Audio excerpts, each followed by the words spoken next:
It makes it very challenging for us when we have large storm events because the only way that water can get out of it is either through percolation through the ground or evaporation into the atmosphere. So what the Teresa Basin study is going to do is it's going to allow us to update our stormwater model to see where that water may flow. It'll also allow us to come up with capital improvement projects to keep this issue from happening in future areas, as well as it'll allow us to update our 100-year flood model. We're going to be having a meeting on January 31st from 6 to 8 p.m. at the center to get your input and to discuss the Teresa Basin study so that you're well aware of what's going on, what the time frames are, and what we can expect out of it. We'd love to have you join us, and if you have any questions, please contact us at 386-878-8970. Thank you very much and have a wonderful day. I'm Steve LeMay, the Stormwater Superintendent.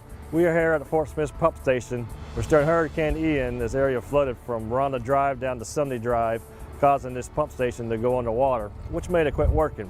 And that's why we have a portable pump there pumping this water down to keep the levels down. And McMahon Construction won the bid to install a permanent submersible pump station, which will be a big improvement for this area.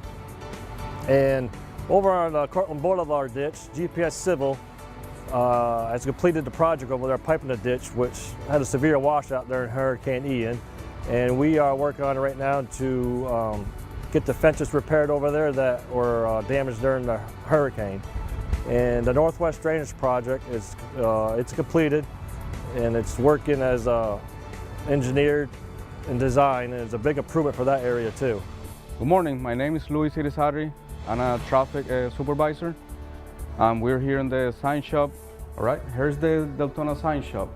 I'm gonna show you a little bit how we manufacture street signs, speed limit signs, stop signs, some banners, some decals we do for all the city vehicles. And I'm gonna have over there Travis show you from the computer to the plotter, the manufacturing table, how we pick the signs, how we paper it, and how we put it on the blanks. We got here the computer. What we do, we design the sign on the computer on the Flexi software, and we send the command to the plotter. Travis Moreau is going to send now the command to the plotter to start coding that blank. That's the street signs we're going to manufacture. And from the computer, it's going to the plotter machine.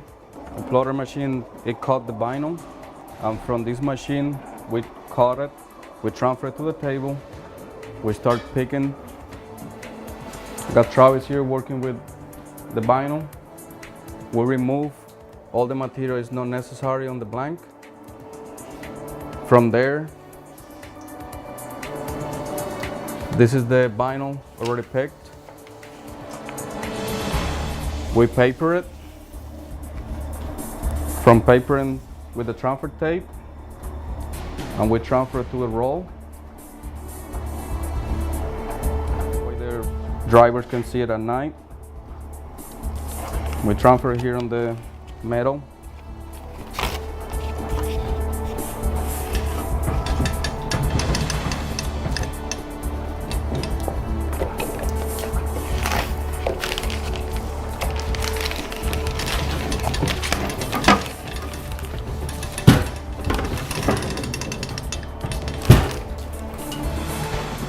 We was trimming the excess material from the reflective material on the blank.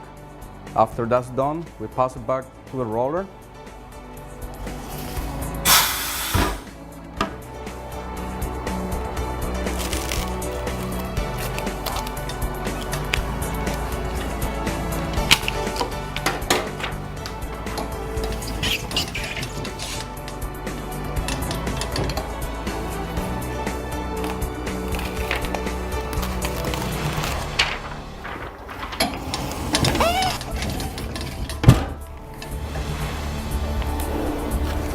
And here's our street sign.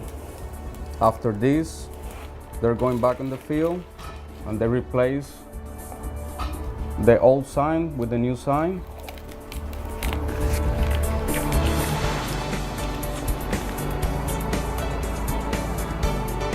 This is here now our reflectivity gun.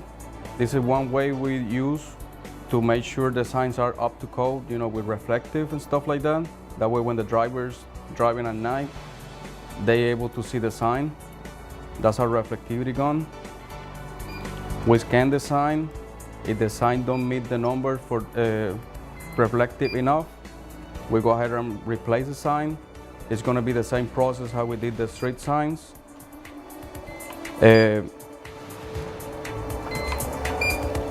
If the sign is coming out from the field faded like this and the blank is still in good condition, we clean it, we resheet it, and we send it back on the field with new material over. We just grabbed this sign from the field. It was really messed up, all the vinyl was worn out. Like I said, we just clean it, we put new material, and we send this sign back in the field. We try to recycle the most we can.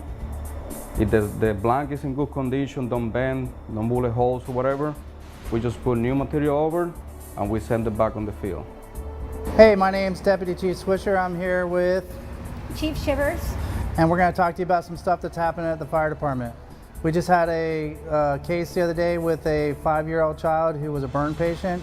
It's not often that we get to see the aftermath of what we've done out in the field, and in this particular event, the boy came back to the fire department and visited with our crews, so that was really cool. I'm gonna let Chief Shivers talk to you about some inspection stuff and buildings that are coming along in Deltona. Integra Apartments is fully occupied. They've received their certificate of occupancies on all the buildings, so you'll see a lot of activity going on there with move-ins. We've got some light manufacturing building going up right now called the Nutty Bavarian. That's also over there by the Integra Apartments off of Normandy. You'll see the tilt wall construction going up now.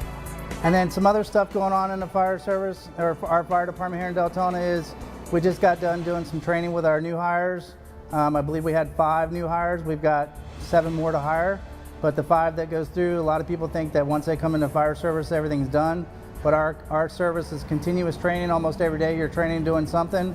And when you come in as a new hire, you have a 3-week orientation, and then you have a 1-year probation period where you have a packet that you go through. And that's where the process is with the 5 new ones that we just hired. And again, we'll be hiring 7 more here pretty soon. Also, we just got done with our Christmas event, Deltona Cares event, and we did 33 families, which equated to about 92 kids. And that was what we did for Christmas by giving them, making sure that they had a good Christmas. Hi, I'm Gary Daniels, the Assistant PIO and Production Manager here at the City of Deltona. And we've got more exciting news in regards to Deltona TV. You can now watch Deltona TV on your smart TV, either Roku, Fire TV, or Apple TV. Here's how you do it. On Roku, you'll just go down to your search, and you'll search for Deltona TV.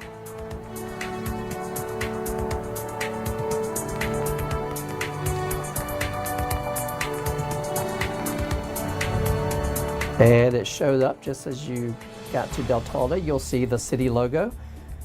You click on the app and you add app. It will download. Press OK.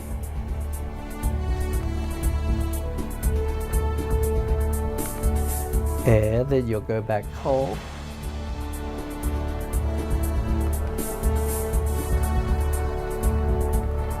And you should see it on your home page right there. Just click it. And you'll see a live streams option, Deltona TV. Click that and you hit play. And now you are watching Deltona TV live in HD on your smart TV, Roku, Apple TV, or Fire TV.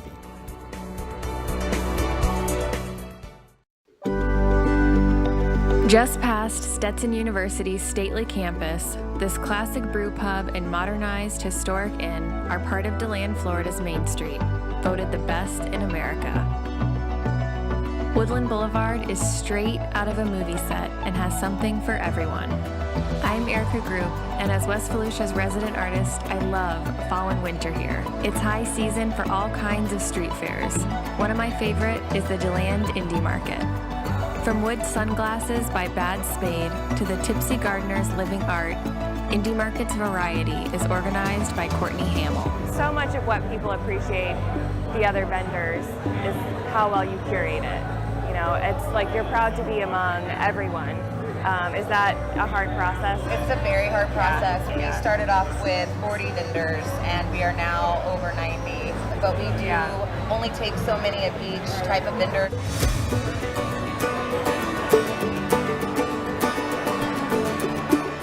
Indie Market's just such a cool energy and feeling, and it fits DeLand perfectly. It does. Do you agree? It does, completely, yes. We really enjoy putting this on and getting all these people downtown.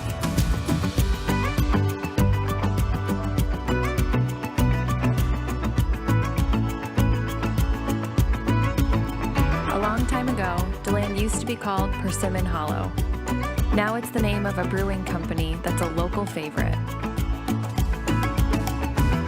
Owners Andy Sistrunk and Robbie Corelli brew ales, porters, stouts, blondes, and reds. Persimmon Hollow is a serious working brewery that distributes beer across Central Florida, and it's a family-friendly hangout. This place is so DeLand, but it could work anywhere. Like beer is 90% water, I think our success is 90% the community that supports us. There's some magic on this street and in this downtown corridor that people like to spend time here. I love that I can bring my dog here, too. We're not a place that, you know, is just a bunch of college students hanging out, or that you have to be a craft beer expert. There's kids all the way to, you know, the 3 old guys that own those 3 bar stools, basically. We make no assumptions about anybody that comes in here, that you can come here, you can drink, you can learn, you can have a good time, relax, and everybody can feel welcome. From right next door, Persimmon Hollow serves food from Neighbors Tacos and sources coffee from Clay and Michelle Cass's Trilogy Coffee. And just across Woodland Boulevard is the historic inn, Artisan Downtown. Beautiful inside and out, this boutique-style hotel was most recently restored by co-owner Hina Patel. I've always loved this building, the Artisan. Tell me about it. So we've been very fortunate to keep the original architecture of the building and be able to come in and modernize it. The Artisan was built in 1924. It was their first hotel. The Artisan has witnessed history, hosted movie casts, and rock stars. A room with a view of downtown DeLand's iconic courthouse dome and Woodland's epic small business shopping at your doorstep. This is how you do what's up in West Volusia.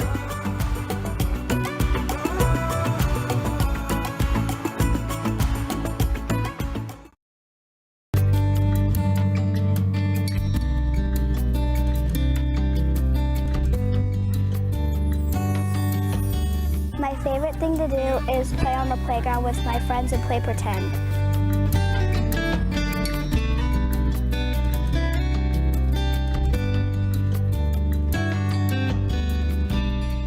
Some of the things I did at spring break camp was go on the playground and go watch the people that were fishing and play games and color.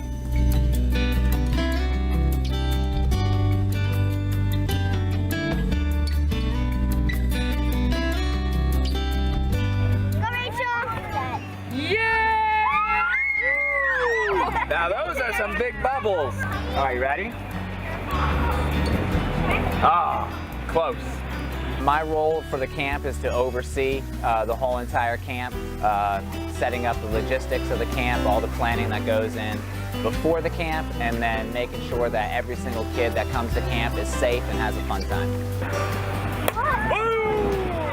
That's a home run right there. All right. We went on field trips, we played outside, and we've had some fun games in here.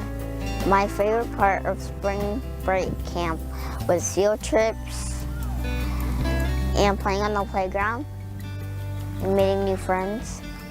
My favorite part of camp was when we went all the field trips because it's really fun and some of these places I've never been before. We went on on field trips. We played outside on the playground, and we played games inside.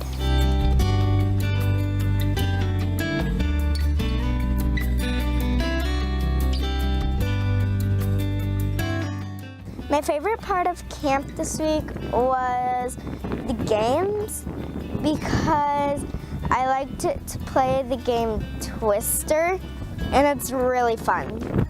My favorite part of spring camp is when I hanged out with my friends and when I went fishing. That was my favorite part because I really like to hang out with people and have fun. I liked to go play with my friends on the playground because they're fun to play with and it's really nice. The most fun part is just interacting with kids and seeing them develop those relationships with other kids and them having a fun-filled time and just smiling and enjoying themselves. Ready? Keep your eye on the ball. Nice! Good hit, bud. I usually come to camp because it's so much fun. You get to go to field trips and meet new people. Meeting so many different types of people was actually really cool.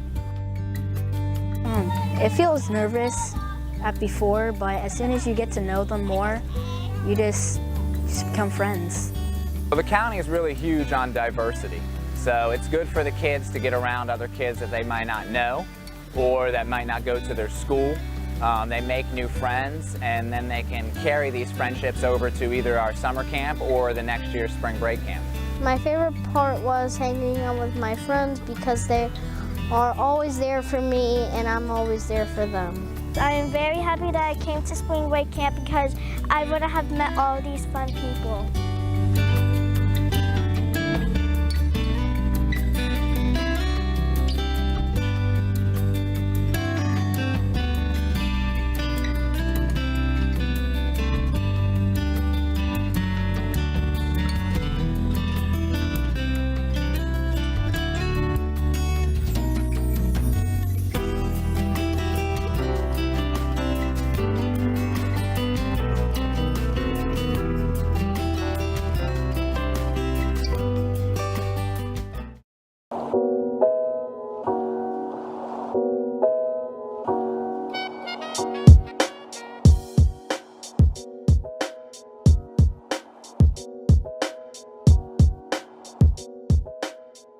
I started with Cheesecake Chinos. I could go on for hours. The answer is super large. Documentary coming soon. But it basically, I was in the culinary world for a long time, for like 17 years. And I really learned it only because of survival. Because I didn't want to eat McDonald's every day, Burger King, so I learned how to cook on my own. Well, it took me a while to get established because when I did a no-bake, it took me a very short time to do that, and people caught wind and started buying it off of me. But when I had the baking, like the real recipe, it took a while because there was a whole different atmosphere of people that I was around, and I just started bringing that work with me and experiment the flavors and giving huge slices of cheese. So they must have loved me. That's probably why they acted a little different than Annie. I wasn't giving cheesecake out no more, but I was giving big slices. Say, hey, I got the chocolate flavor, I got the banana flavor, who wants samples? And there was like a long unemployment line waiting for samples. But then when I noticed my product had way more value and that I'm actually getting more established, I started charging. So that was October 2020 is when I started learning that recipe and started coming out with new recipes every week. So I'll say like a year and a half. Well, my mission in the beginning was to see if all these 37 flavors of no-bake cheesecake could actually formulate to a baked cheesecake. So it was like a experiment slash potential venture and move that I did. Well, the only products that I serve and offer are cheesecakes. Now, sometimes I have a cheesecake where it consists of baking the cake, like for example, the brownie point cheesecake is brownie cheesecake, but I cook the brownie separately. Or the pineapple express, no, that was an old flavor. Now it's on the flip side, which is the upside down pineapple cheesecake. So I baked the upside down pineapple cake with the pineapple and the cherry separately for the cheesecake. So that's as far as I go as far as outside of cheesecake, but it's still part of it. But it's baking other products, the hazelnut brittle for the caramel hazelnut. stuff like that. But just strictly cheesecakes, whole cakes, 8x8s, minis, the cupcake size ones, and bites, puff pastries, which is certain items on my catering menu, but sometimes you might catch me in the event with them too. But primarily I sell minis and whole pies, or whole cakes. But like I said, cheesecake was something that I experimented because I said, why cheesecake? Why not cheesecake? It's a delicacy in life. It's a fine thing in life. It's a Versace in the clothing store, you know. So I like challenges, and baking a cheesecake is a challenge because the water bathing and all. I keep mentioning the water bath, and believe me, it's an annoying process. It's tedious to make these, but that's why when people see my social media, I say to my babies, I'll talk to them like I'm pimping these cakes, because really these cakes take a lot of work and attention and care, and they have to put towards it to make this product. So when they finish baking, I feel like they graduate out of the oven, like they're my babies. So that comes with a lot of challenge though. So when I'm finished baking the cheesecake, whatever flavor it is, I feel like I accomplished a challenge.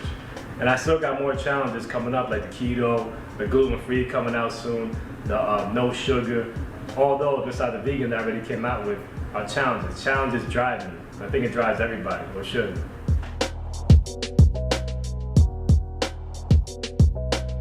I gotta thank God first and foremost, give me this wisdom to do this and this approval to do what I'm doing right now, because you know obviously we're all made a certain way and we all have a purpose, and I found mine which could unlock more purposes in my life. So I definitely thank God for that. I thank my family for being supportive, all my friends. Instagram, which is at Cheesecake Chinos.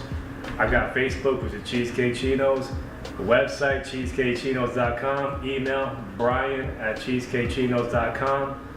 Phone number, 407-247-2922. I'm located in the Sons and Daughters of Italy, right here, which I'm very thankful for this place too. I forgot to shout them out earlier for giving the opportunity to rent out the kitchen so I can have these permits valid and my product continue to flood the streets with greatness, because I make these cakes right here in this beautiful kitchen. So I'm right here, 1270 Door Road, Deltona, Florida. You're watching Deltona TV, stay tuned.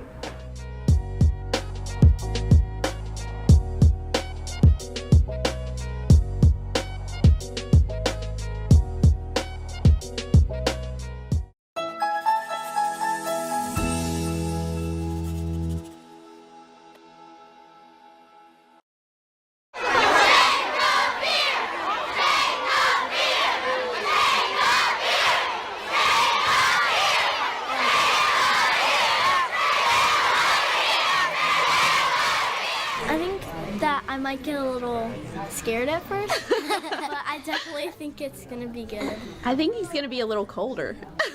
I don't think that London or Easton have ever seen him, and I don't think you remember Daddy without a beard. It's a pretty big deal. Timbercrest has not only earned an A school grade, but has also achieved remarkable scores on state assessments. To our outstanding students, your commitment to excellence is truly commendable. You've embraced challenges and embraced a love for learning that has translated into these exceptional results.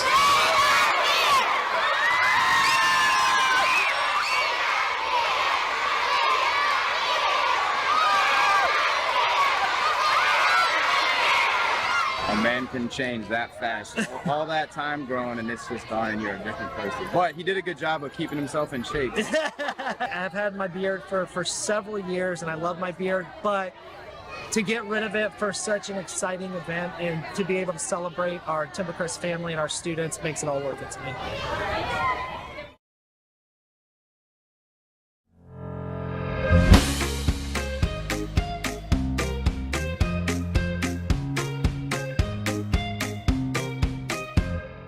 This is absolutely a milestone because we're providing a new service to the community. We have a new mobile spay-neuter clinic. It has cages so we can house the animals while they're getting spayed or neutered.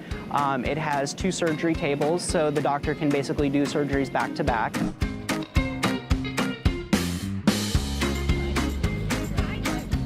With having 3 animals to take care of, the affordability of it and the convenience of it is really helpful to me personally.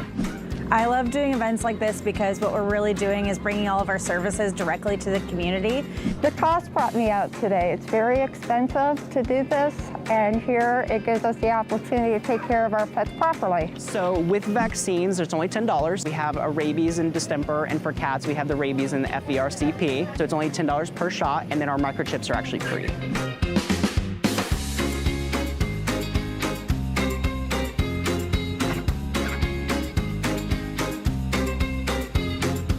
This is Jill.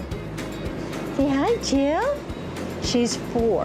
We brought 3 cats today. The waiting was not bad where everybody can talk to each other. Everybody who works here has just been so nice to us. And they're all nice to the animals too, aren't you? Weren't they? Weren't they good to you? Go online, Volusia County Animal Services, and check out their calendar and get those dogs taken care of.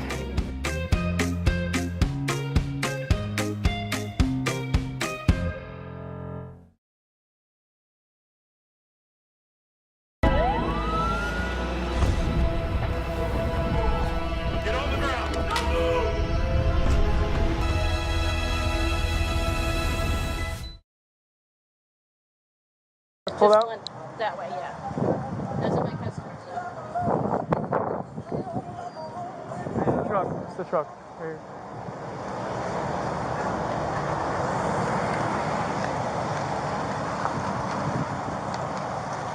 Hey!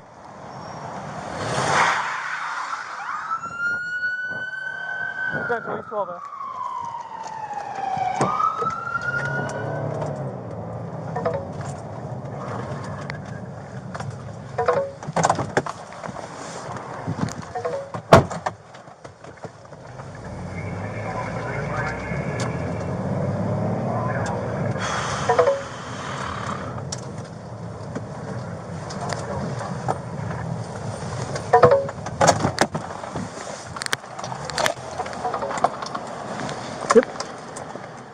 Driver! Lower the window! No! Kelsey, come on out. Talk to us, lady. I'm freaking cold. We're going to come up and break the window and get you out of the truck. Get out and talk to us. Hey, talk to him from that side. We're going to try to move up and see if this passenger door will open. Deputy, roll your window down and speak with us.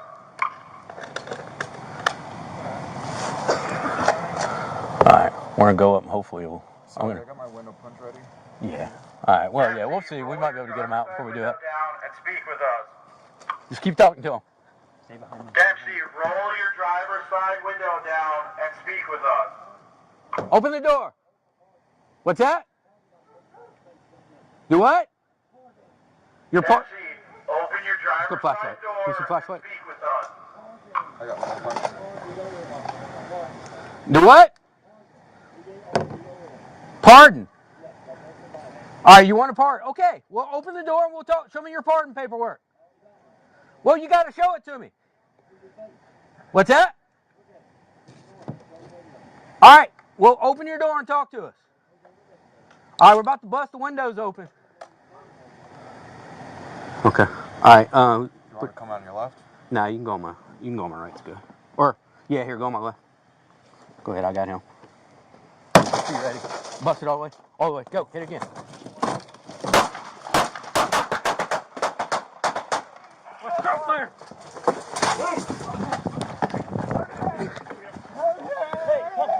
You're okay. 2 shots. Central shot fired. Suspects in the vehicle. We got a deputy injured. Now. I'm here. Where you at? Okay, let's just start stripping this shit. Hey, buddy, it's okay. You're doing good. You're good, buddy. Fuck! Buddy, you're doing great, man. You're doing good, dude. You're doing good, man. Bro, I can't believe I got shot today. Hey, you're good, dude. I promise you, you're good. He's still moving inside the vehicle. Fuck. Hey, get. Hey, just turn the truck back on. Hands up now! Put the gun down! Sarge, you hit? No, I think I'm good. Hands up! United Central, get airborne. Hey, LT, I got the shield, but. Hands up now! Copy. We're not going away tonight. We're going to be here until we have to. You just got to come on out. You got to trust us. We're going to help you out of this, but we can't do it when you're locked down in that car there.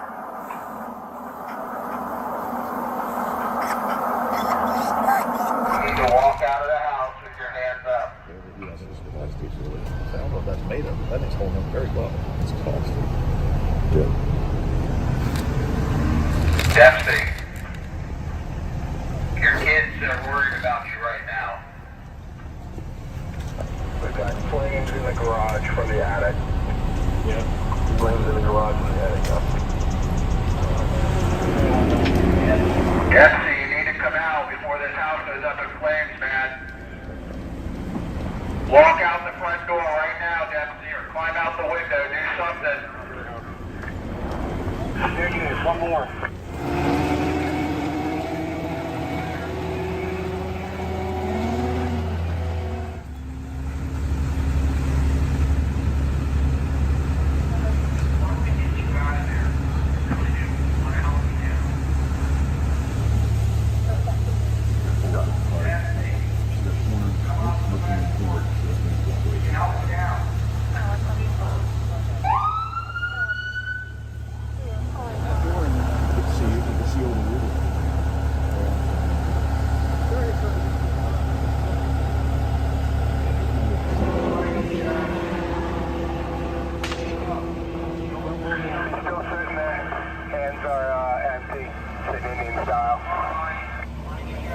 Bello, you have control of the roof. You have control of the roof. Understood.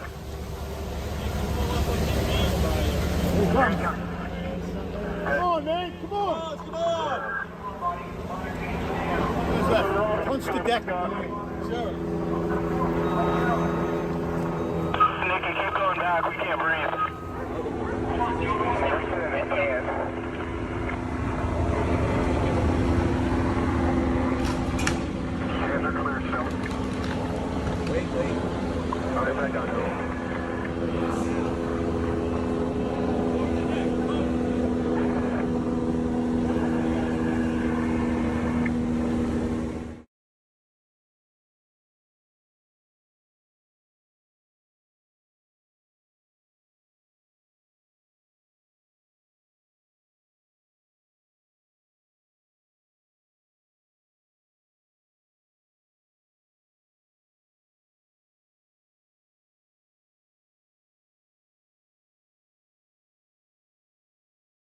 Uh, 4:30 this morning, we get a shoplifting call for the Wawa up there for 472. Guy goes into the store, reaches over the counter, snatches a bunch of cigarettes, gets back in his pickup truck, takes off. Deputies spot the truck, they go to stop him. They have a low-speed chase all the way back to his residence. They stop-stick the tires, he keeps driving, he pulls into the driveway. As deputies make announcements for him to come out of the truck, he won't come out. So they go to approach. When they go to approach, thank God they have their shield with them. And as they approach, he fires at them. This round right here was up in front of my sergeant's face. My sergeant would have took a shot to the head. More shots ring out. One of our new deputies who transferred in from New York, 25-year-old young man, Ethan Thomas. He takes a graze wound to his face. They engage the suspect in a gun battle. They retreat. The suspect barricades himself in the truck and refuses to come out. We try to negotiate with him. Negotiations are not going anywhere. He's telling us to contact President Biden because the president's going to pardon him for everything that he did. Eventually, we try to pin him in with our heavy equipment. We push the truck into the garage, continue to try to negotiate with him. He starts to light fires in the garage, gets up into his attic, drops back down into the house, and eventually the house now, the vehicle that he was in, catches it on fire. It was probably a smoldering fire. I don't know, the fire marshal determined that. And then the entire house becomes engulfed in flames. And for probably 45 minutes, he's up on the second floor going back and forth, coming out the back porch, telling us that he's going to fight us, that he's not going to surrender. Eventually, the smoke really gets thick, and we're able to punch the porch, the studs that hold the porch up out. He falls to the ground, and we're able to take him into custody. And the first thing he says to me is, "Call the president. He's going to pardon me for this." So that's where we're at. The guy is a 30-year employee with the city of DeLand. His family tells us for the past 6 months or so, he's been acting extremely erratic. You know, at the end of the day, my deputies are going home safe. Over stolen packages of cigarettes.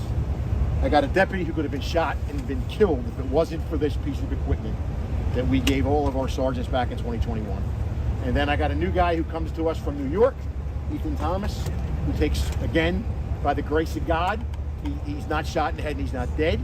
And one of my lieutenants took glass fragments to the face from the gun battle. So we had 3 deputies that fired. And again, you know, I'm at a loss for words that we could be burying one of my men today, and through the grace of God, we're not. And how he survived that inferno, to be taken into custody, there's somebody sitting on somebody's shoulder today that we're not talking about. Cops dead, deputies dead, suspect dead. It just didn't happen that way, thank God. And I'm grateful for everything that we did. Our negotiators, every piece of equipment that we have, you see it all out here. It's all out here for a reason. That's why we buy this stuff. You know, you hope you never have to use it. We used it, and it was a successful end to a long night.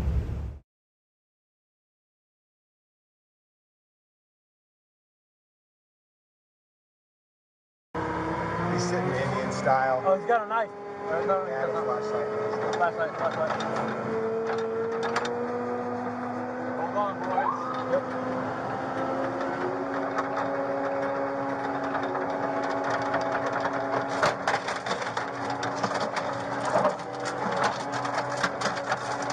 Right here, stop.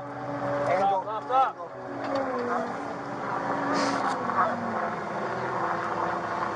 Empty, we want to get you out of there. Stand up. Show us your hands. We want to get you out of there. Level. Nikki, pull up a few feet. Level.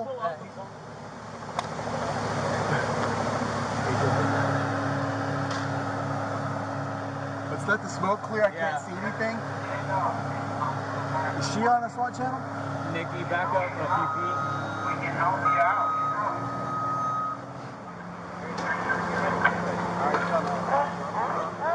Come on, buddy. We want to get you down. We want to get you down from there.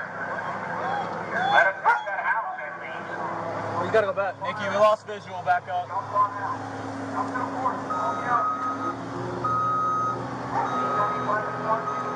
Any weapons on you?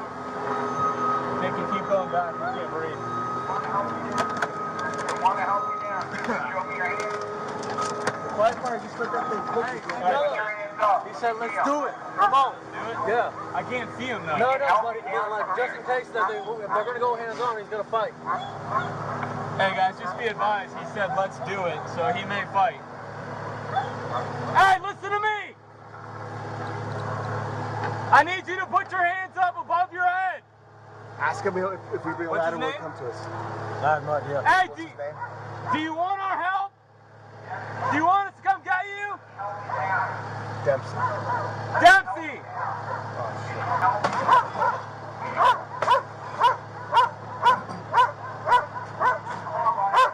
Get the brace. Get down. He's ready, man. He just wants to fight. He's reaching in his pants.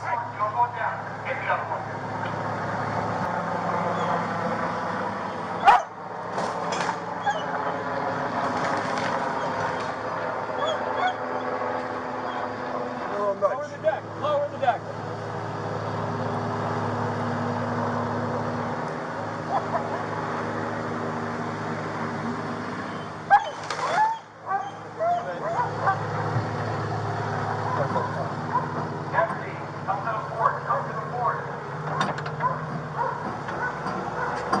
I can't see him.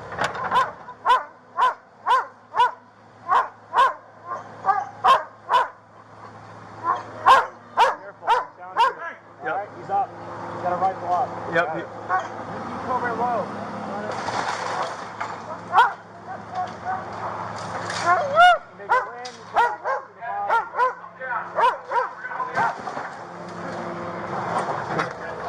Just hold cover, hold cover.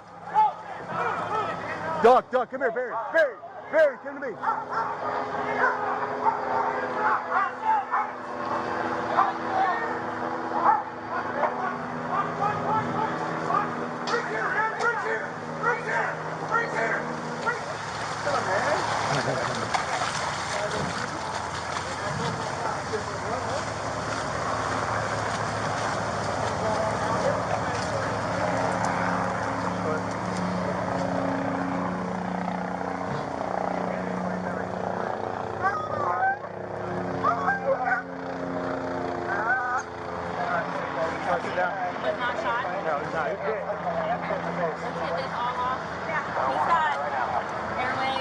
Open your mouth.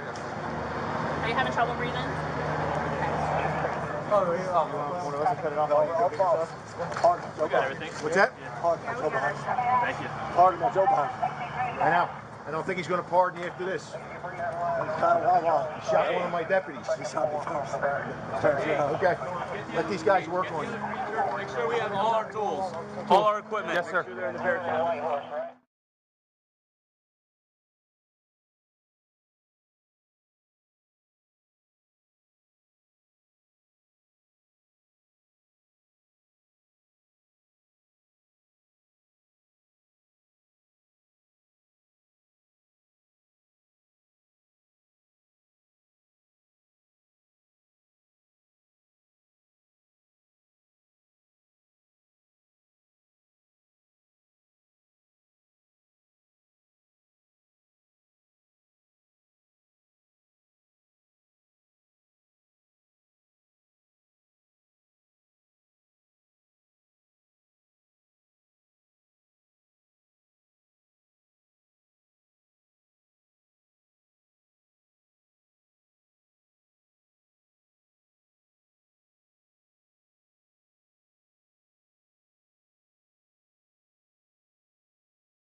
I'm Gary Daniels, the Assistant PIO and Production Manager here at the City of Deltona, and we've got more exciting news in regards to Deltona TV. You can now watch Deltona TV on your smart TV, either Roku, Fire TV, or Apple TV. Here's how you do it. On Roku, you'll just go down to your search, and you'll search for Deltona TV.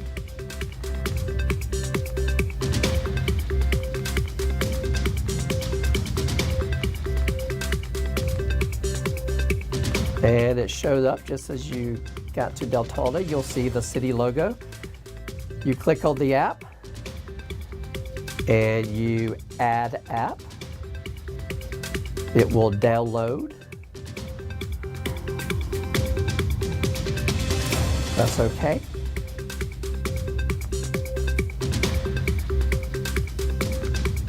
And then you'll go back home.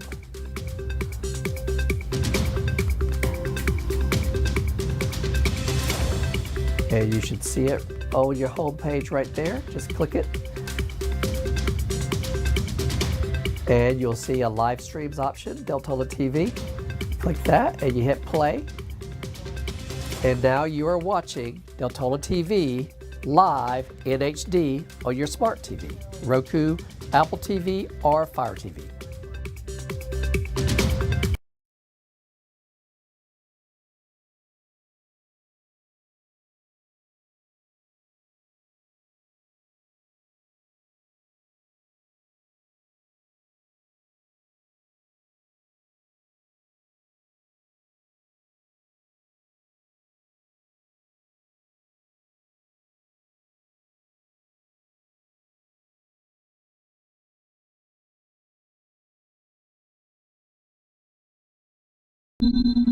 As the outside temperatures drop, people tend to turn up the heat to stay warm, which increases the risk of home heating fires. According to the National Fire Protection Association, nearly half of all home heating fires occur between December and February. Volusia County Fire Rescue encourages residents to practice cold weather fire safety and can take several steps to help prevent home heating fires, including have heating equipment and chimneys cleaned and inspected every year by a qualified professional. Establish a clutter-free zone at least 3 feet away from heating equipment. Never use your oven to heat your home. Remember to turn portable heaters off when leaving the room or going to bed. Always use the right kind of fuel, specified by the manufacturer, for fuel-burning space heaters. And homeowners also should make sure there are smoke alarms in all bedrooms, outside of all sleeping areas, and on every level of the home. Get more fire safety tips at volusia.org/fire rescue.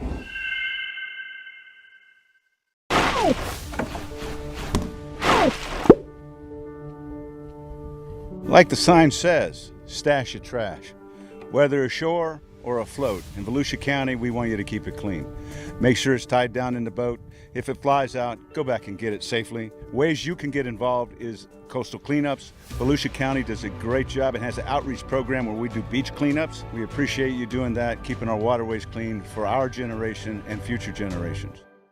Our shuttle drive at the Teresa Basin outfall. So where these all 3 gates here are wide open, letting water out of the Teresa Basin.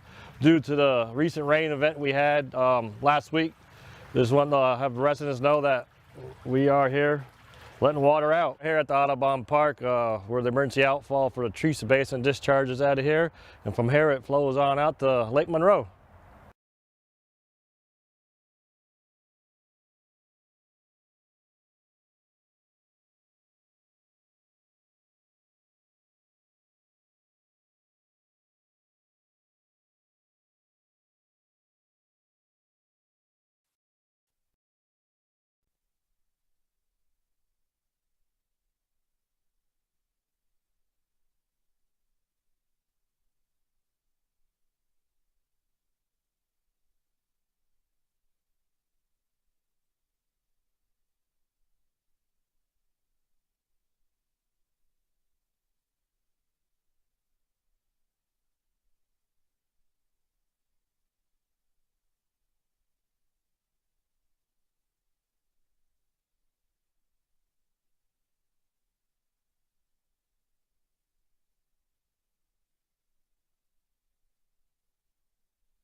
Here. Vice Mayor Joey Lee. Here. Mayor Beal. If we can, I'll stand for the Pledge of Allegiance. Pledge allegiance to the flag of the United States of America, and to the republic for which it stands, one nation under God, indivisible, with liberty and justice for all. And we can get on our business. And review and discuss the strategic plan and update. Mary Lisa.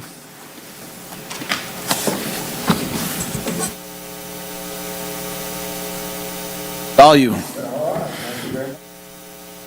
And I'm sorry, we don't have the pads out here. If anybody has a question, just flip your name plate up. Vice Mayor, I would like to introduce our esteemed consultant, Herb Marlowe. He'll be conducting the session today. Thank you. Go ahead, Mr. Marlowe. Appreciate it. Herb, please. Well, thank you for the opportunity to work with you today. I'm looking forward to having really a conversation with you about your city and direction. I'm going to give you an overview, and then obviously one of the first things we have to deal with the reality of money and what your financial situation is. And so Mary's going to give you an overview of that. Then we're going to come back and discuss the items that I would like to discuss with you. But let me find the remote here.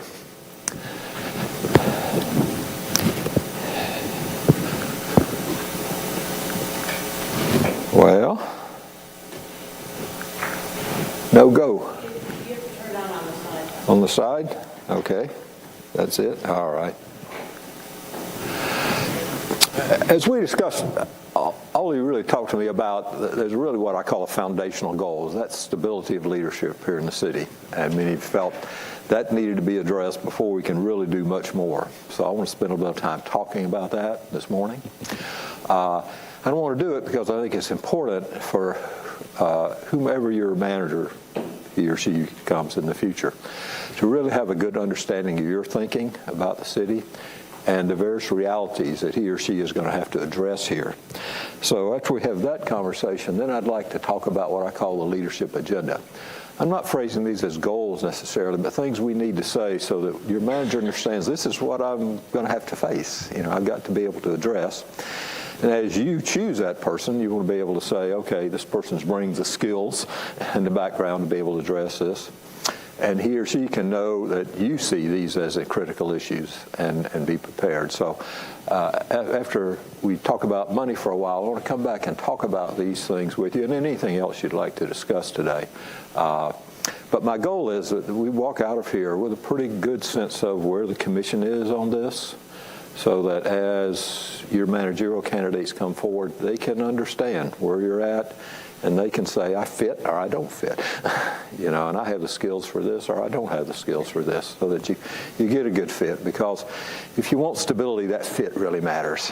If you don't fit, it's just not going to work. And that's a lot of dimensions to that, and we can talk about it, but that's why it's really important. So that's my agenda for today.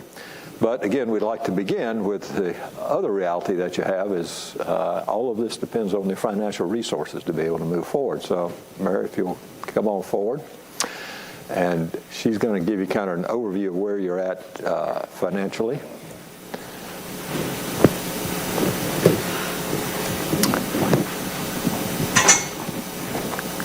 Oops.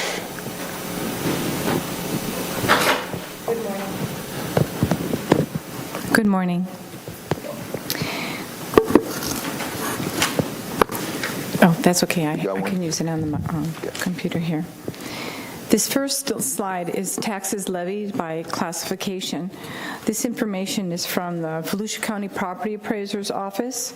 For 2024, the taxes levied for residential homesteaded parcels is $21 million, and non-homesteaded is $8 million. Commercial taxes levied is $1.7 million. The second chart shows the taxes levied assuming a 10% increase in taxable value for 2025. Strategic planning is the strategy, direction, the goal setting, and the allocation of resources to meet those goals. The annual budget is a comprehensive expression of the direction set by the Commission and is prepared based on staff's understanding of the goals set for the city. I'd like to begin by reviewing the 2024 budget, beginning with the citywide revenues, expenditures, and capital project expenditures, and then discuss the general fund revenues and expenditures, possible changes to revenue sources, and the estimated changes to fund balance. Next, I'd like to report on the 2025 budget highlights, things that are new this year, and review the budget calendar. And lastly, I'd like to review the 5-year capital plan. The summary will be in dollars, and then we'll discuss the major projects. For 2024, the operating revenue citywide is $124.8 million. The two major revenue sources are property taxes at 37% and the water and utility service charges at 25%. Tax revenue includes property taxes, business tax, sales tax, gas tax, and utility tax. The other sources of revenue are from license and permit fees, impact fees, grants, fines, and charges for services. Mr. Vice Mayor, could I call to, I have my thing up because I need to ask a question regarding this right here. Thank you. But I'm trying to find out where we are. At some juncture, we understood that the sewer service charge is at 25%, right? That it was the maximum that we could go according to what statutes, or don't let me misspeak, statutes or rules from the state or county, whatever it was, that we could set the service charge up to 25%. At various times, because it's so punitive, we talked about breaking that out and looking at what that would be if we lowered that by 20% or whatever. Did we ever, in fact, get a cost on doing that? Because we have some people that are very, very burdened by this right here. And I know that we have the ability to do it, but just because we can doesn't mean that we should. And I think that at one time when Mr. Peters was here, we looked into lowering that service charge to maybe 15%, at least giving a 10% tax break on that. Did we look at what that would do to our enterprise fund if we did that? Are you talking about the surcharge for people who live outside the city of Deltona? Yeah. Glenn, do you want to address that? Because I know you brought that up the other day. No, we are, this year we're going to have a rate consultant come in and do a updated rate study, because we're in the last year of the automatic, or not automatic, but it was approved by the commission for the rate increase. Mm-hmm. The 25%, there's a bill in the state right now in the House, and I believe it'll be moving to the Senate before too long to actually do away with that 25% surcharge. Right. And if that happens, that would be around July the 1st of this year, roughly. Okay, so just here's the thing. The Senate is fickle. Sorry, just watching bills for the last few years. And what I would like to do is for us to be a preemptive leader and consider lowering this to 15% on our own, even before. You know what I mean? Because if they do away with it, we're going to have to do away with 25% of this out of the enterprise fund anyways, right? And at 15%, I think it's a goodwill gesture if we could talk about this and talk about going ahead and putting this in our budget, or planning to put in our budget in case it doesn't pass in the House. I would just like discussion, workshop, whatever, Mr. Manager, you think's best. Yes, ma'am. We are going to engage the rate consultant here pretty soon. Okay. What is pretty soon? I would say within the next month or so. Okay. Because we need to be ahead of the game for everything, with the reduction, the proposed law. So. Okay. Thank you. Thank you, Marietta. Thank you. Commissioner Villa-Vasquez. Thank you, Vice Mayor. So that question was related to residents that do not live within this Deltona area? It was in reference to outside the city limits where we serve water and sewer for certain subdivisions, Pine Trace, Autumn Woods. Correct, because I do remember that conversation, and we were approached, at least I was approached, by residents within the city limit, and their question was, what do we get for that? Why do they get a discount? And if we live in the city of Deltona, why don't we get the same discount? So we got to look at both ways. Yes, ma'am, and that's what we'll do with the rate consultant. We'll look at it both ways. We've got to make sure that we still meet the revenue requirements for our bonds and everything else, our projects that we have out there. So all that will be taken into consideration. Thank you.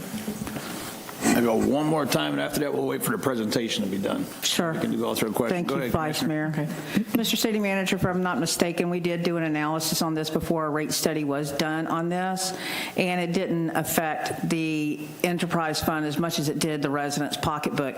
15%, if you break it down, what the administrative costs are, the true operating cost, what those are, 15% covers those operating costs. I know, I did the math, I was on this, I understand succinctly what it meant. 10% is fluff, and when I say it's fluff, it means that we can charge that. That's why we charge 25%. We went to the upper limits. I've been banging on this for 4 or 5 years now. So when I say that I understand, based on the actual budget rate work done by the rate consultant last time, the city of Deltona can do this. And the reason that we don't do it for everyone inside on sewer is because outside it is punitive. It's not applied equally as to what the rates are. Outside the city pay for more. Why? Because they don't pay taxes inside. But the 15% out of this 25% covers those costs. So I'm looking forward to the rate study again, and that's why we're doing what we do. Mary. Okay, thank you. For 2024 budget, the operating expenditures, this slide lists it by function. Capital outlay is the largest use of city funds. $36 million is budgeted for major improvements, infrastructure and equipment. Physical environment and public safety are the next significant uses of funds at $29 million and $28 million, respectively. The capital budget, this is by function also. The largest expenditures for capital costs is in the utility. Deltona Water, 43.6%, followed by transportation at 27.3%. Capital expenditures are for new construction, expansion, renovation, or replacement projects for existing facilities. Project costs can include things like cost of land, engineering, architectural planning, and contract services needed to complete the project. Purchases of new or replacement of major equipment costing at least $5,000 or with a useful life more than 1 year is also a capital expenditure. This is the general fund. General fund revenue is budgeted at $66 million and is the city's primary operating fund. The largest source of revenue is from taxes, $42.5 million, followed by intergovernmental revenue at $12 million. This fund accounts for all financial resources except for those that are required to be accounted for in another fund. This chart shows the detail of the tax revenue that was just on the previous slide. And it's also the license and permit revenue. I've highlighted the revenue from utility tax and franchise fees, which total $13 million. If this revenue source was eliminated, in order to maintain a balanced budget, there are two options. One, find an alternative revenue source to replace the income, or two, identify services, projects that are deemed unnecessary and reduce expenditures by $13 million. Taxable value by property class. This slide is from the Volusia County Property Appraiser. The largest tax base in Deltona is residential at 85.9%, commercial is 5%, and 2.8% is vacant land. Expansion of commercial growth, Amazon. On December 16, 2019, the Commission approved Resolution 2019-68 Economic Development Agreement between the City of Deltona and Amazon.com Services, LLC. Amazon invested approximately $122 million in the construction and equipment of a warehouse, which resulted in new job creation. The agreement provided for an ad valorem tax reimbursement for both real property tax and intangible property taxes to the company over a period of 5 years for an amount not to exceed the sum of $3 million. In 2021, the taxes paid to Deltona were $766,930. In 2022, the taxes paid were $812,266. for a total of about $1.6 million. The number of jobs created at the project site is 1,631. The average wage paid to an employee is $33,850. The estimated cost benefits as a percentage of wages is 17%. 2022-23 final tax roll. This information is from Volusia County Property Appraiser. And although the city of Deltona serves the highest population in the county, and we also have the highest millage rate, the average taxes levied per capita is lowest in the county. So the top line is Deltona. We have 7.35 as our millage.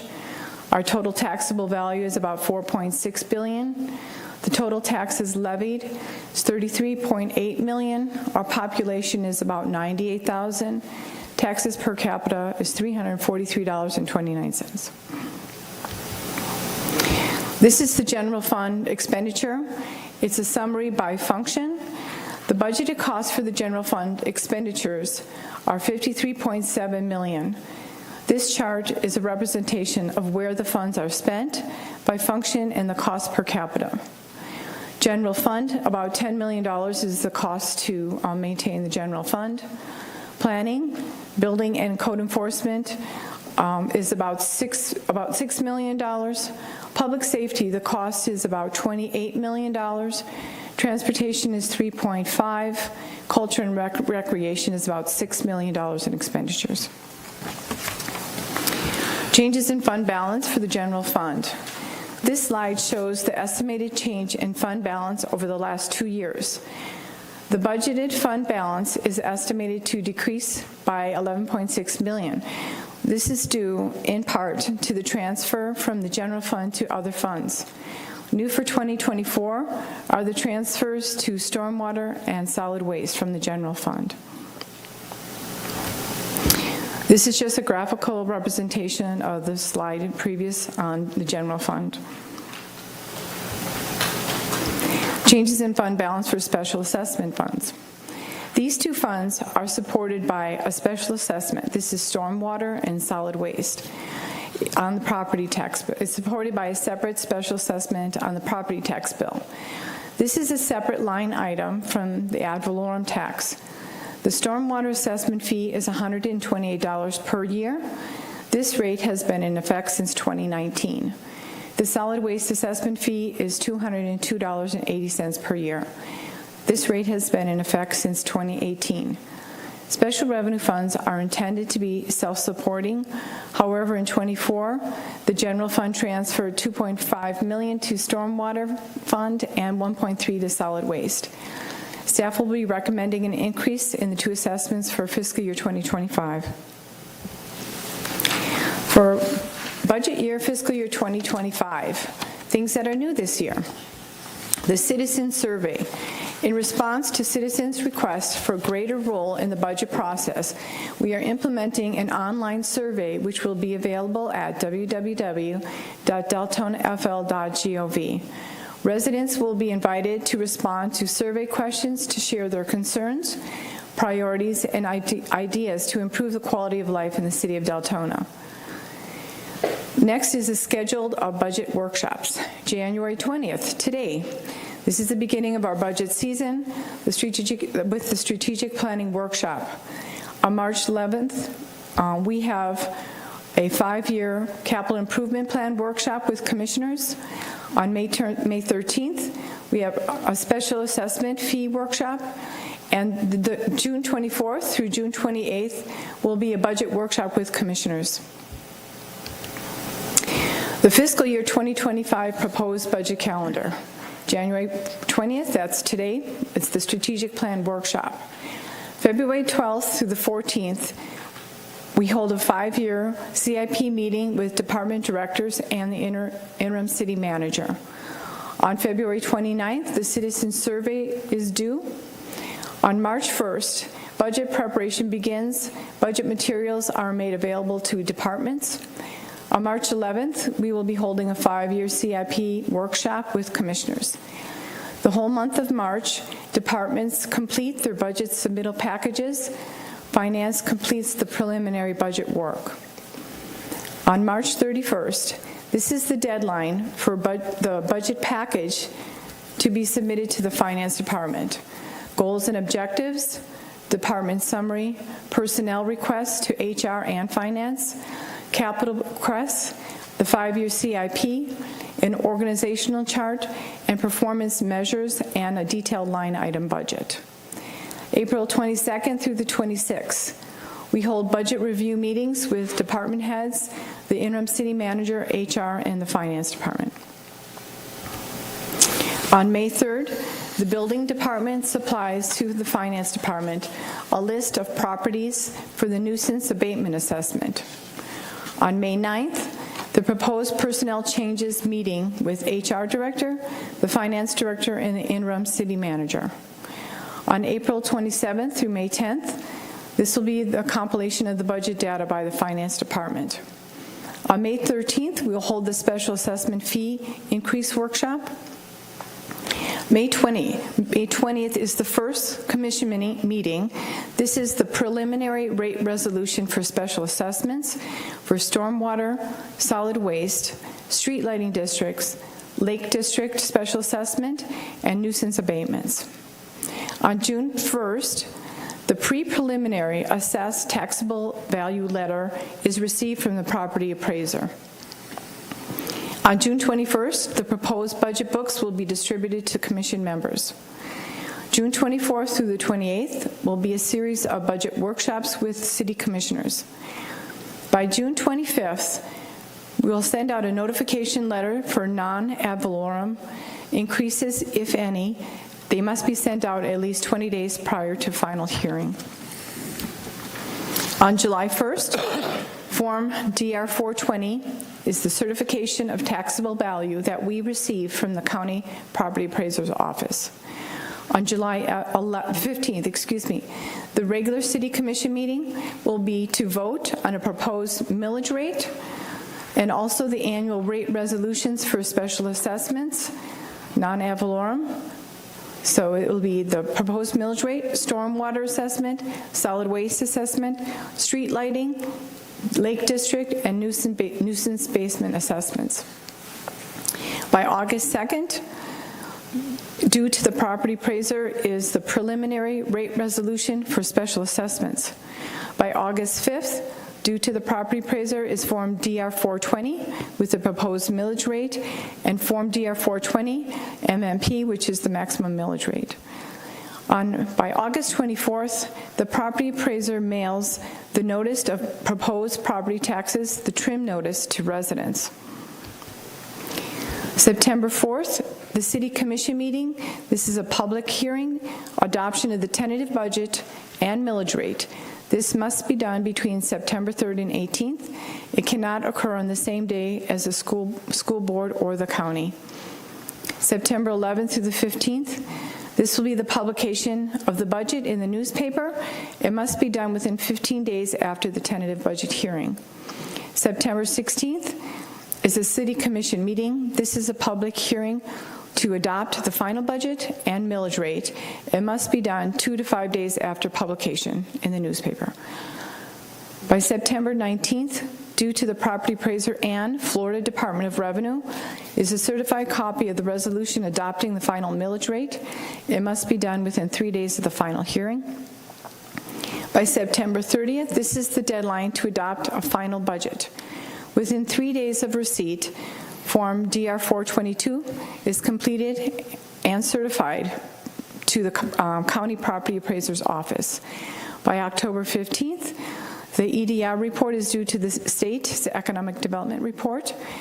By October 16th, due to the Department of Revenue, via their electronic e-trim process is Form DR 487, which is certification of compliance, DR Form 420, which is the maximum millage rate. It must be done within 30 days of the final hearing. In the last section is capital improvement projects by fund. This is the 5-year CIP fund. It is a plan for 2023.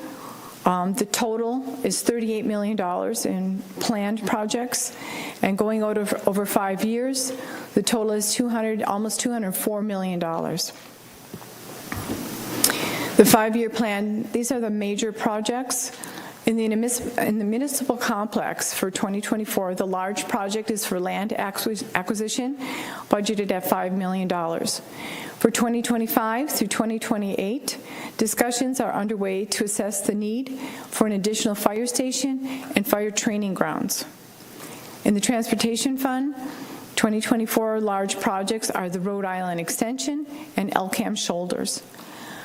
For 2025 through 2028 are the LCAM and Catalina elevation projects, plus there are numerous smaller projects. We anticipate receiving grant funds to offset the cost of these projects. And stormwater, 2024 through 2028, there are numerous projects that sum to a total of $38 million. And lastly, in the water and sewer fund, most projects are federal and state regulated. The total for 5 years is $118 million, and we anticipate receiving grant funds to offset the cost of the projects. A review of the 2024 budget was to provide the financial framework to proceed with the strategic planning process. We look forward to the 2025 budget process that is inclusive to all interested parties. A carefully crafted budget calendar has been presented, and we are committed to staying on track. I'll be happy to answer any questions. If I don't have the information available at the moment, I will research and get back to you. Thank you. Commissioner McCool.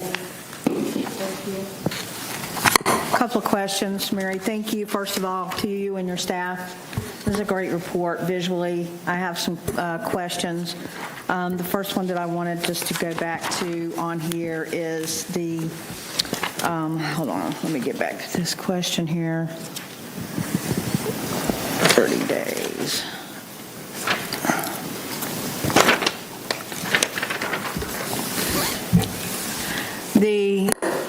Let me ask you this. When we're talking about the municipal public service tax franchise fee, do you remember what the cost to that for a resident is per year? Like what that, when we were talking about doing away with this, I don't remember who brought it up, but someone brought about doing this.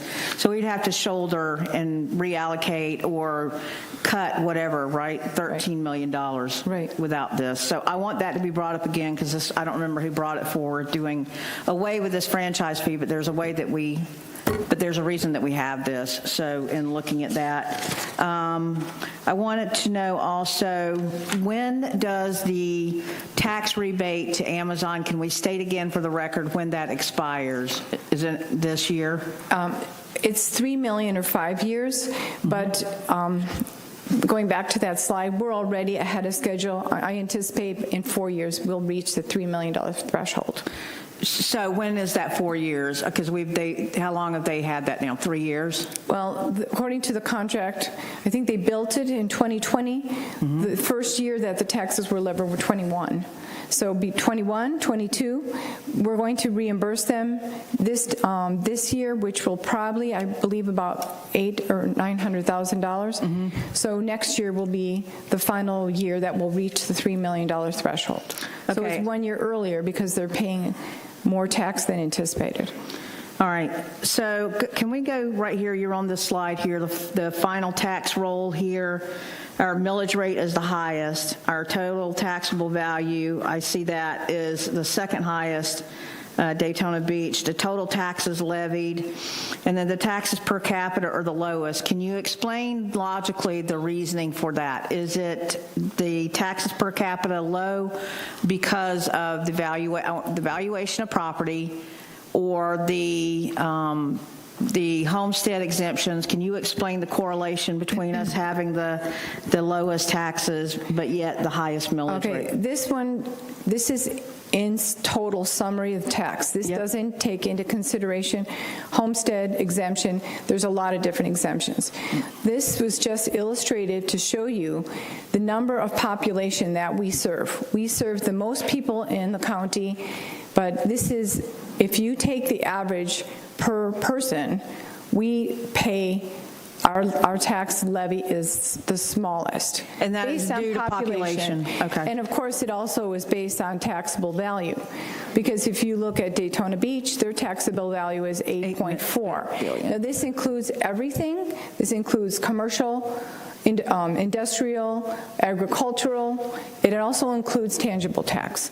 So this is just illustrative, so you can't draw any conclusions and say, oh, I only paid $343. That's not what I was trying to show here. It's just breakdown per capita based on population. I get that. Correct. So it's not justifying the taxable value, it is only deducing the per capita, correct? It's just illustrative. We serve the most people in the county for the less amount of taxes per person. Okay. That's the only takeaway from this slide.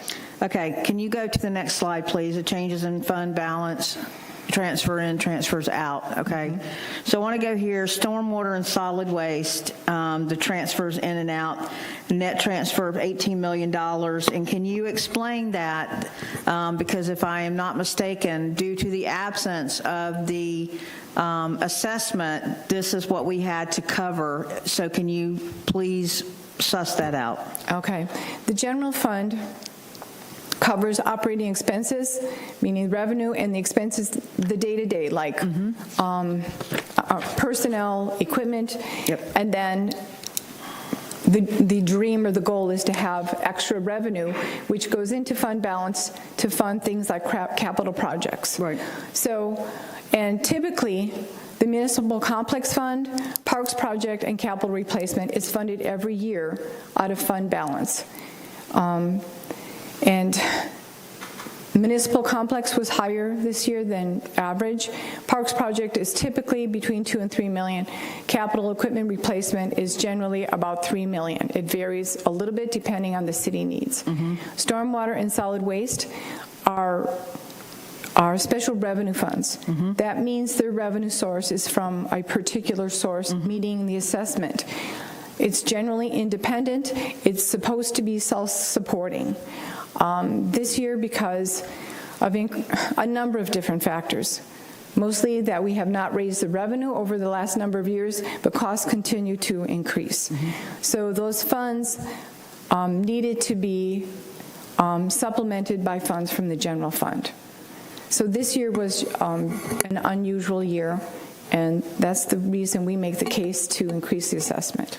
Right, and so going into budget this year, I just wanted to make sure that we were very clear about this, because there was a lot of fear last year regarding the stormwater and the solid waste assessment. First of all, we had to send a notice out that was just unfriendly to our residents. It freaked them out, and we had people showing up here thinking that, you know, the worst, right? I understand that it's a small amount, but when you're talking about somebody on limited funds, I understand that it's scary. However, with that being said, this year, we're going to continue to take this out, have to take this out of general fund unless this assessment is done here, which is what I want to go to the next one, the change in fund balance and special assessment here. Right there. So I want to talk about this again. How do we know, because I know that $6 million in projects in some areas, high focus areas, and Mr. Wickham, I think you know where I'm talking about, Abbey Terrace, and yes, I'm going to be completely transparent.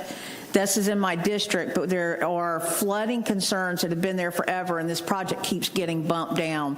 So there are people out there flooding in their yard. There is, we tried to acquire property, but that didn't happen because of an ongoing water situation. And there are places like this, Lamplighter, there are places like this. We have places down by Dewey Boster Park that are groundwater. The table is high, and it's constantly wet out there. So we're trying to address these. And the only way to do that without affecting the funds, the general funds, is to do the storm assessment. stormwater assessment and solid waste. Solid waste, I would say that we've already had talks about doing someone else or looking at different options for solid waste. We talked about that last year. But what I want to talk about is making sure that in presenting this assessment, that we need to make sure that like we did last time, that we have accessible either online, on phone, or in person for people that have questions about this. The bill needs to, or the proposal needs to be presented in a different way that is much more user-friendly to our residents, because it was just fearful last year. So I want that changed when we talk about moving forward. I understand why the notice went out the way that it did and the verbiage, but I think that with the feedback that we had last year, it wasn't presented. I think that we need to do a presentation before the official notice is sent out. I just want us to think about that. When it comes, anytime we're digging further into a resident's already strapped purse, I want us to make sure that we're explaining why, that we can explain the reasoning, that we can be way, way far ahead preemptively, because it gives them time to prepare. It gives us time as a city to prepare for the feedback that we receive. And I just think that we need to be very cognizant of that this year, if that can be noted from everybody. Okay. Go ahead. I'm sorry, Mary. Did you want to say something? Nope. Okay. I just was going to say message received. Sure. I think if you go to the next slide, the 2025 budget new this year. Oops, sorry. No, that's okay. No, I just wanted to say something. There you go. I see the schedule right here that we have. Two things. Thank you very much for this. I understand, and we need to recognize and we need to fall on the sword that last year's budget process was probably the most horrible in the eyes of our residents, in the eyes of us being prepared, in the eyes of transitioning. And I understand that there was a reason that it was done, and that staff had nothing to do with that. Staff was doing as they were directed, and I understand that, and I think that this year will go much better, especially given this calendar here. Two things I would like to be made crystal clear. Citizen survey, thank you for that. I would like to make sure that it is available perhaps in analog form for those that don't go online, if there's some other way. And I would like to also ask that, because the budget is can be such a fearful process, and I just mean by people that don't understand, and we have a lot of smart residents that want to be involved in this process, that have some very good ideas that I've watched over this year. And I would like for us, we see workshop with commissioners. I see that. What we need, however, as we move forward in 2024, we need a way for the residents to have immediate feedback. It's one of the things that is missing. They get up and they have good questions and are limited by time constraints, 2 minutes or 4 minutes. We don't do the back and forth. But this year we absolutely need to do that as we're moving into the process of getting a new city manager. We're moving into trying to shed some of our old dysfunction. We have promised our residents transparency and feedback, and I think that somewhere in here we need to schedule an actual sit down like we're doing right now, where we have staff here and where we have that people can actively engage in back and forth. Our public is starving for that. They do have time to redress us, but as far as the budget process, it's the single most important thing that we do on a yearly basis, and they need to count on that process in order to feel engaged and empowered and embraced. And I think that this year we need to make time in one of these to do that. Don't call it a workshop, because that sets the constraints. We need a meeting with our public for input one time in this process, if we can bring that up at a meeting and get consensus on it or whatever, because you guys have it together this year. This calendar is amazing, and thank you for doing this. Right. Well, we have this every year. This is not a new. I'm just sharing this with you. Last year, it was a different process than this. Well, it would just get changed by the different priorities. Yeah, exactly, and that's what I'm saying. I knew that staff. That's why we would like to adhere to this calendar, because if we don't, it puts our staff in a compromised position. I get you. I understand. Thank you for doing this, and I think that that's it. I just wanted to say that I'm good with that. Oh, also, Mr. Wickham, at some time, if we can talk about when we have the 5-year planned major projects. I don't know when the appropriate time, because I didn't bring it up at the last meeting, but we need to talk about the TPO process also, why we're not engaging, okay? We need to let the public understand why we're not seeking any funds from TPO or we're not submitting any projects. And I think that we can just say now that it is because we are engaged with finishing up projects in light of getting a new city manager in, and we don't really have any to push forward to the TPO under TPO guidelines at this time. I think the TPO will be understanding of that also, given what we're trying to complete. So I just want that out front too. Okay, thank you. Okay. Next. Go ahead. Mayor, if you can take me back to my first at the start. Okay. No, is this go the one? Go very top. At the beginning? Yeah, very beginning. Okay. Thank you.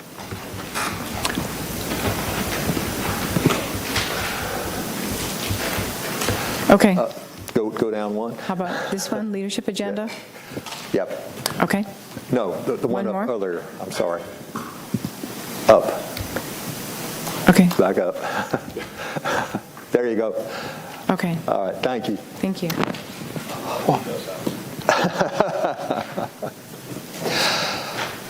I'd like to begin by talking about one of the things y'all talked to me about was really the need for long-term stability at city manager level and below that, department heads.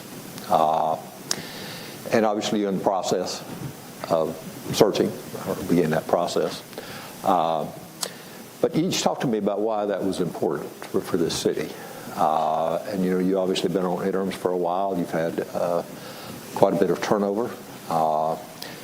And one of the things that happens anytime you have management turnover, things sort of start again or things stall out. It's just the nature of that. It's not just Deltona, it's any local government.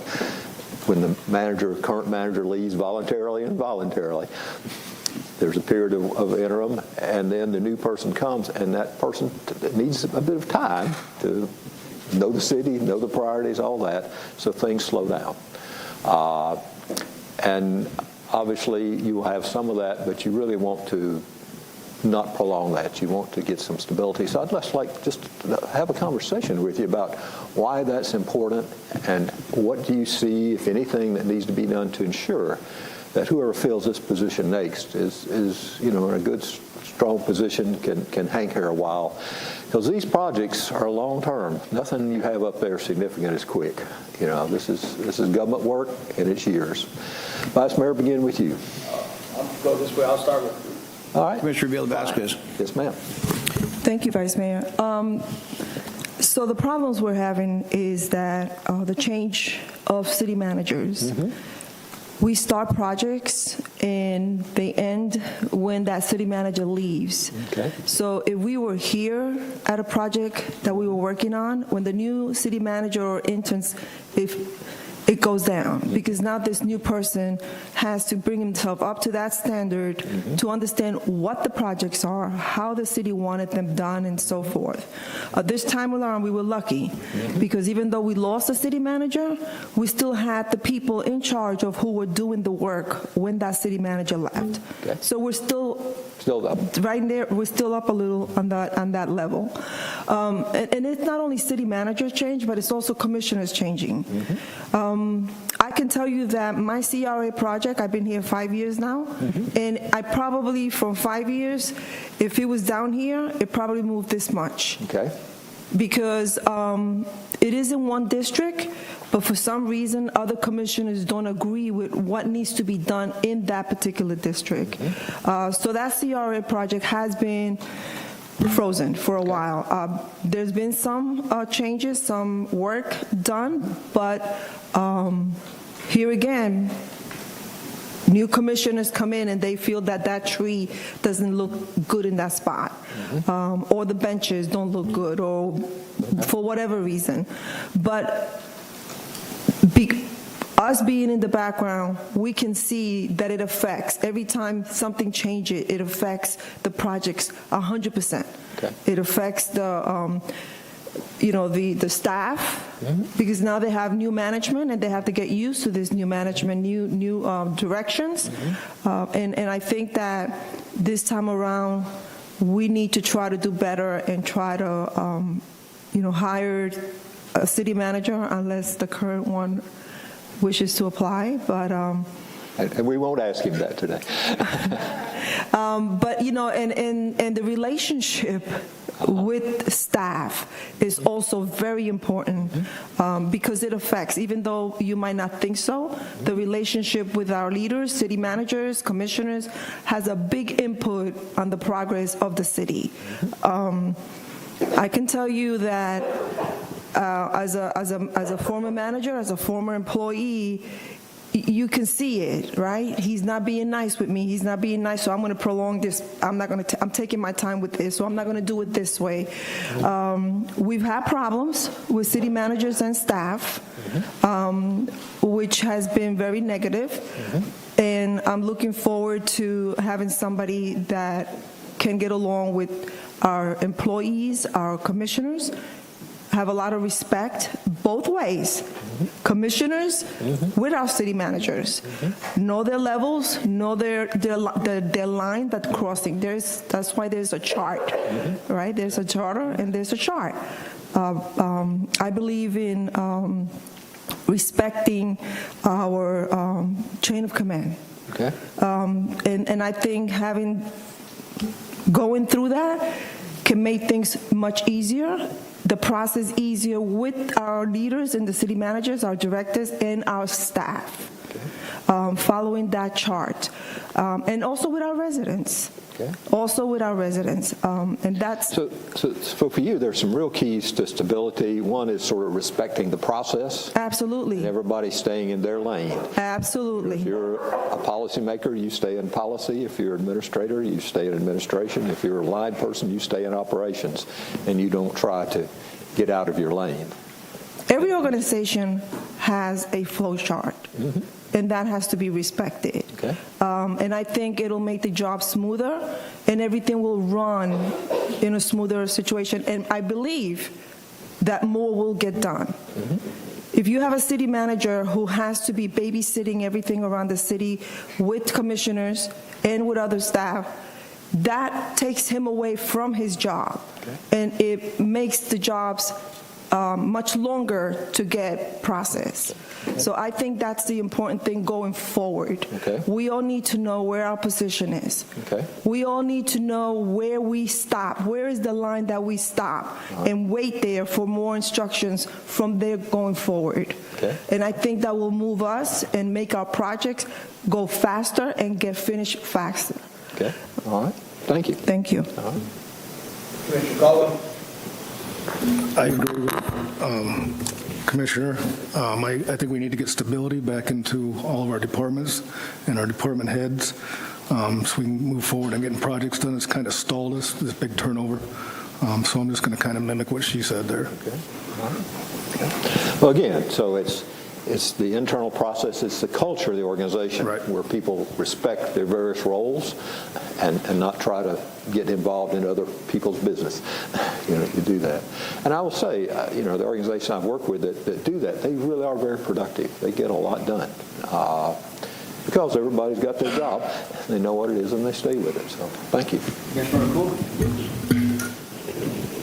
Thank you very much for that. I believe that I understand the org chart very well. And at the top of the org chart are the people, period.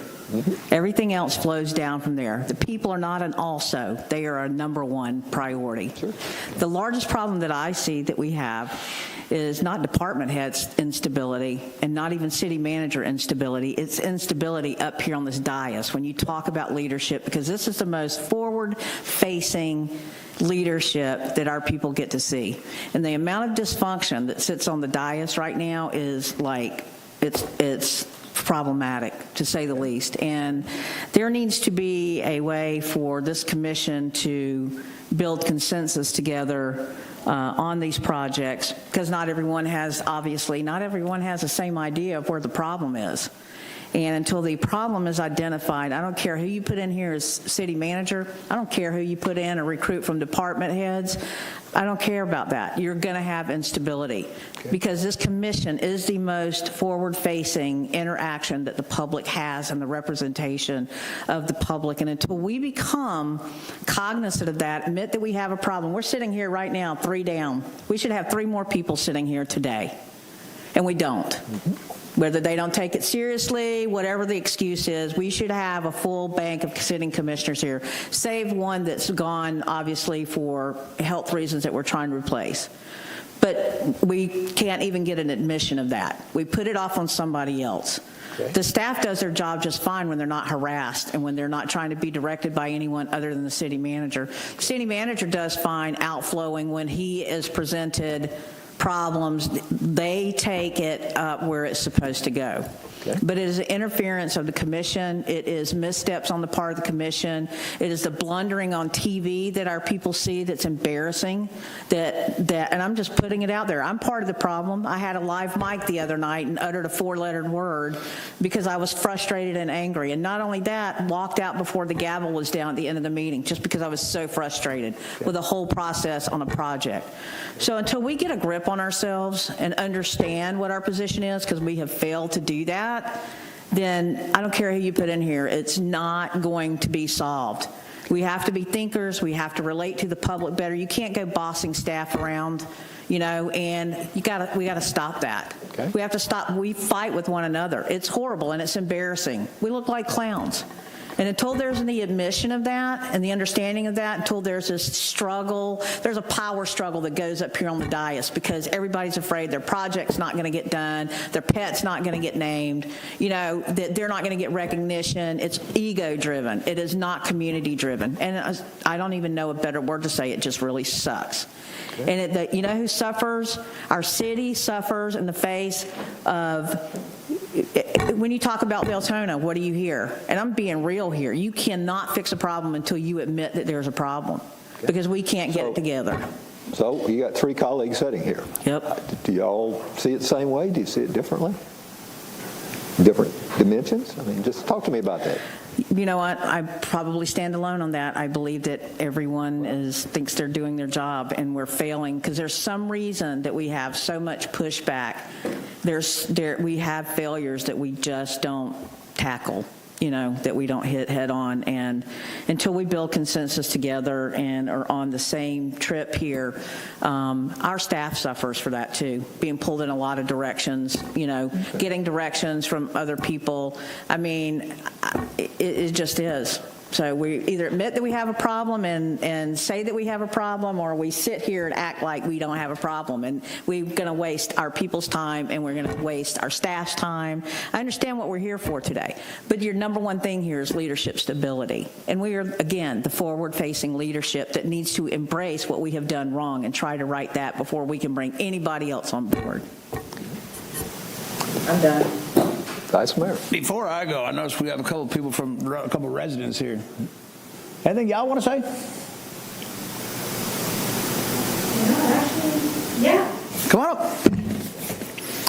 See, we don't normally ask people for a certain time, so I'm going to ask the residents questions being proposed. There's some of these people who have been watching these meetings for years.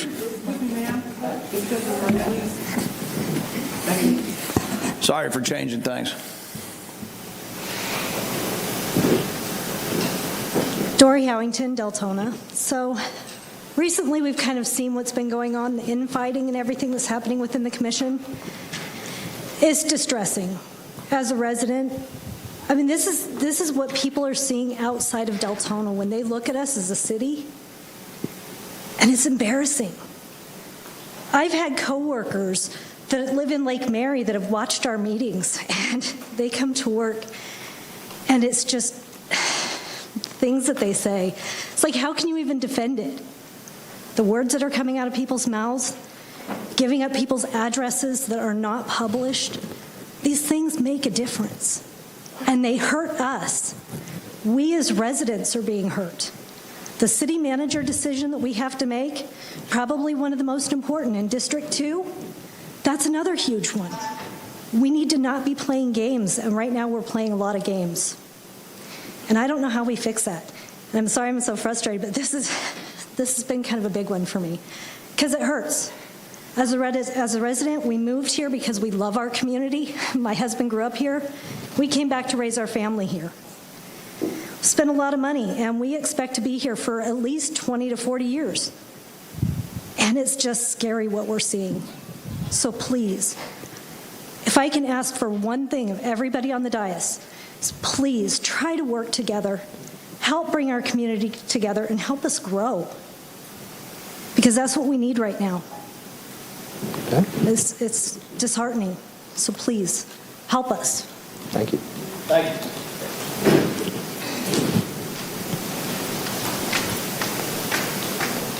I didn't plan on addressing anything, but I think a lot of what was said is spot on, especially when you talked about the flow chart and how some people need to stay in the lane of what their responsibilities are. But I'd also like to point out that you, as a commission, your responsibility is process and procedure. So it baffles me that year after year we've asked to bring forward process and procedure issues and correct them. And we say it's great and sounds wonderful, but nobody takes the action needed to actually do that. I'd like to touch base, Jody, when you talked about workshops, and Dana, when you talked about time limits. One of the biggest problems that we're seeing is Deltona obviously is not like many other cities, so I think we need to change the processes a little. Workshops is where you're supposed to be having your feuds, where you're supposed to be hashing it out, where you're supposed to be asking all the questions, so that when you do come before a commission meeting, on the day of a vote, you absolutely should already know the questions. You should already have the answers. It shouldn't be right there before you take a vote that you're still asking questions and you're unclear on what the vote is. That's insane. That happens at a workshop.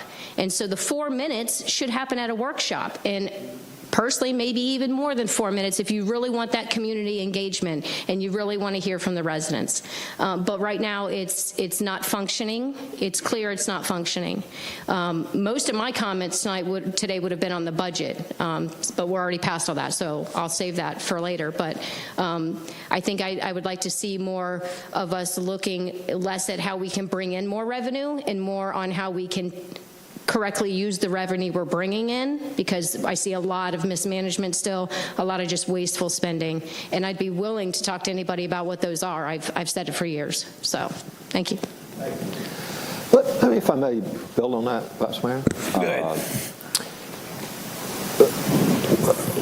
What this woman just said is really pretty important, because one of the reasons buildings use a lot of workshops is so you can hash this out. You know, y'all have 7 strong people. You know, you are. You know, you wouldn't be sitting here if you didn't have that ego strength. And you see the issue very differently, and that's all good. You know, if y'all saw it the same, we'd only need one of you. You know. But the organizations that work really well on the dais, they have a lot of workshops. And I know it's time consuming, and you know, when you run for office, you don't really realize what you're getting into sometimes. But it does make a huge difference, so that you've worked it out. By the time you get up there, you know, you sort of know where everybody's at, and you can vote it up, vote it down, and move on. So I guess as you talk about this, to me, there are a couple of structural things, because from my understanding, this is not just endemic to you guys. I mean, this has been a pattern in Deltona city government for a while, as I understand it. So I do think we have to think about, what about the structure? What about the process? This is unfortunately, one of the consequences of single-member district models. I worked with Broward County when they moved from 5 elected countywide county commissioners to 9 single-digit commissioners. And you know what happened? Now you had 9 people who were only concerned about their district. What happened citywide didn't matter to them, because they didn't get elected from those folks, you know, and so it puts enormous pressure on you. So there are a couple of structural issues here. Vice Mayor. I guess now it's mine. Yes, sir. There's a whole bunch of it. Leadership, city workers, non-city workers, residents. It's everybody not working together, period. Right. So it's a broader community. It's a majority. We have all the elected people. Everybody have their own opinions on things. Now, me, I don't sit here and scream, my residents, my residents. I don't. Yeah. You know, the people in my district, I get it. I have to fight for them. But every vote I'm going to make affects everybody in the city. So it's not just about my district and people that live in my neighborhood. I might say something that affects somebody all the way across town. So I have to think about that all the way around. Good. Whether it's traffic, whether it's cars, whether it's people, all of it. Other things are the commissioners up here. We all bicker and fight in between. People get on Facebook and we lambaste each other and call each other names, and then we have to work together and wonder why we won't want to work together. Well, if you get out there on social media and you start hashing another commissioner, sorry, we're human too. If you say stuff about me and then you want to come up to me in my face and be my buddy, you know that's not happening. Don't stab me in my back and tell me you're my friend. That's just a crock. You know, everybody here wants to go and try to tell him the city manager what to do. No, it's not we tell him what to do at the meeting. We can't direct him to do nothing. We can voice our opinions on things. You know, I talk to staff all the time. People say I'm directing staff. I come to the building a lot. I talk to everybody. I'm not telling them to do a certain thing. I might ask them questions. We have staff, department heads in this building that don't even want to work together. They have their department, and they won't even intercommunicate without a fight. All this stuff needs to come to an end. Between the dais fighting with each other, the dais fighting with the city manager, the dais fighting with residents. We're supposed to be here. Our residents don't come and fill the meeting because they're supposed to have faith in us to make the right decisions so they can worry about their lives and put their food on their table, gas in their car, pay their bills. They elected us to make the right decisions for them. And we're too busy trying to pontificate how wonderful each one of us are. Well, that's not what it's about. It's about making the right decisions for the people, whether it's stormwater, whether it's trash, whether it's our taxes, whether it's code enforcement, whether it's the electric, whether it's the sewer, the water. We're supposed to be making the right decisions for them, not just for however I look good at the moment. We need to stop all that. Okay. And that's, the city manager is a big thing.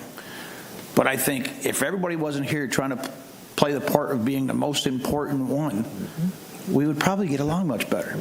Okay. All right, well, a couple of points there. Let's follow up on those. One, it's sometimes it's the behavior outside the meeting, whether it's social media or whatever, that creates a problem. So one of the choices you have is not to engage in that behavior, just not to make comments on each other, you know, and be neutral about it. You know, whether you agree or disagree, just be neutral. Because you are human beings, and sure, if somebody says something bad about me, I remember it, you know, and I might say something bad about them, you know. So, I mean, that's one step.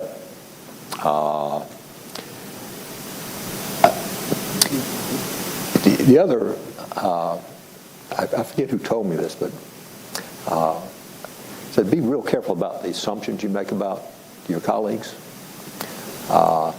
Because it's sort of the nature of the business. You assume I'm voting this way because I'm mad with you, so I'm going to vote against you. Or I'm voting for this because she and I have a friendship or something. Often that's not true. I'm voting because I have a set of reasons. It has nothing to do with anybody else. You know, I believe this is the best thing for the city. So I think be careful about the assumptions you make is another important thing. So how you behave outside, how you behave on the dais is critical. I mean, I just got to tell you, that sets the whole tone. Because if y'all are fighting up there, the public thinks that's how you do it. You come in and you fight. You know, and some folks like that. Some folks, I don't want to be in the room. They're fighting, you know. And when staff see you fighting, that's why they're hiding in the back of the room, you know, so you can't see them. You know, so the behavior on the dais is really important. It sets a whole tone for the city. But you're right. I mean, it has to be from the viewpoint of we're here trying to make the best deal for the city, and you know, we have to assume that about each other, even though you may come to very different conclusions about what's the best. Right. A lot of stuff comes to the dais, you know, if it's on the agenda.